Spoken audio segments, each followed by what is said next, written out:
ako'y magluluto ng hibasana. Nahuli namin kahapon. Nanghibasanan kami kahapon. Pinulutuin. Lagyan ko ng gata. Para masarap. Lagyan ko ng panghalo. Sibuyas, bawang, luya at sili. Sarap.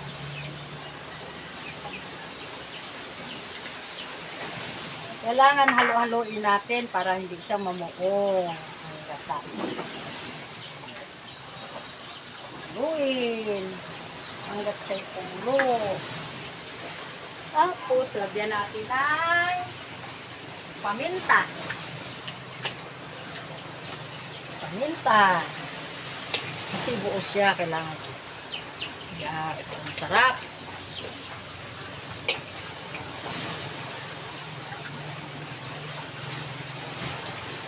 Lagyan natin ng kaunting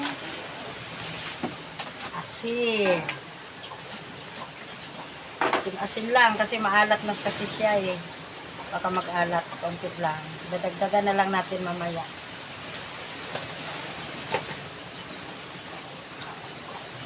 Yan. Tapos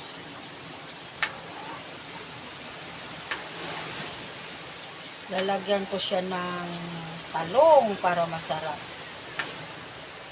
Yan. Yan guys, o talong. Haluan ko ng talong ang hibasanan. Yan.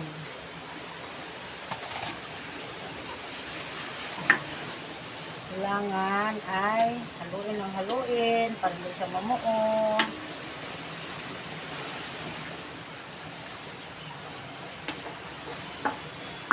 Yan. Sarap ano? Lagyan natin ng kaunting bitchin. Kunti lang. Mamaya ko nalagyan ng magic sarap kahit kaunti para masarap na masarap. A few moments later. Ayan, sarap. Dahil kumulo na siya, para magsabay silang maluto talong at saka hibasana. Yan, guys. Guys, ang sarap. Huli namin kahapon. Kulong-kulo na siya guys. Oh, sarap. Siya ay ibubuhos ko na para ay sabay ang talong maluto. Oh, sarap. Yan guys. Sarap ito.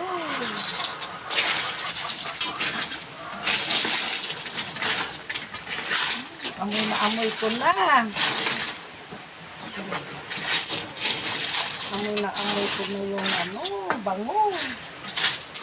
Bango.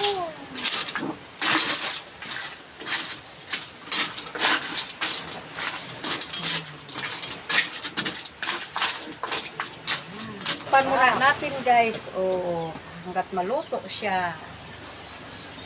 2,000 years later. At ilalagay ko pa ang tanglad pang pabango.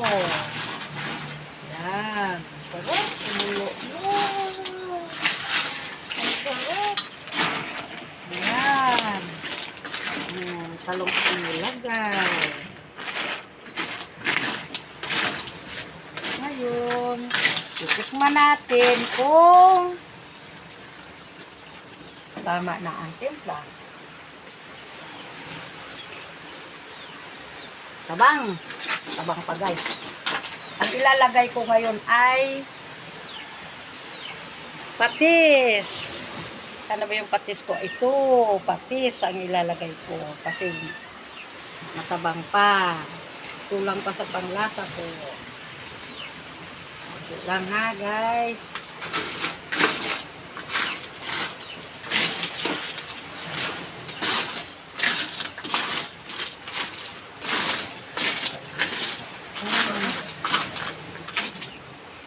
ngayon, dahil kulang pa sa panglasa ko, lalagyan ko ng kaunting magic sarap. Ilagyan ko na kanina ng bitsin. Ayan, magic sarap naman. Okay lang. Para lalong sumarap. Ay, paborito ito ng mga anak ko. Paborito ni Idmar at ni Aye.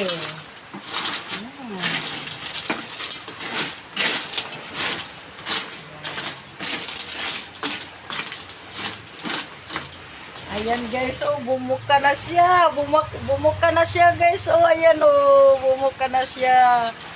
Ano daw ito? Gamot daw ito sa buiter. Yun ang sabi nila. Ayan. To. Pag kumain ka raw niyan, pang paano daw ng buiter. Kaya paborito ko yan. Ayan pa guys. Oh. Here. Ngayon ay para lalong sumarap, lalagyan natin ng paborito kong masustansya na malunggay. Dito lang ito, tanim ko yan. Dito lang sa harap namin. Ayan, bubudburan ko na. Ayan guys, lalong sumarap. Ayan, lalong sumarap. Taktak ko guys, para sayang. Yan. Dandahanin natin. Dandahanin natin para daw hindi siya ay ganyan daw ang halo. Para daw siya ay hindi papain. Yan ang kasabihan ng mga matanda. Pag ikay mag-ano ng gulay, kailangan daw ay dandahan ang paghahalo. Para daw hindi pumait ang iyong niluluto. Ang sarap guys. Namumuka na siya. Bumubuka na. Ayan. Ang talong. Ayan ang malunggay. Sobrang sustansya ito. Ayan guys.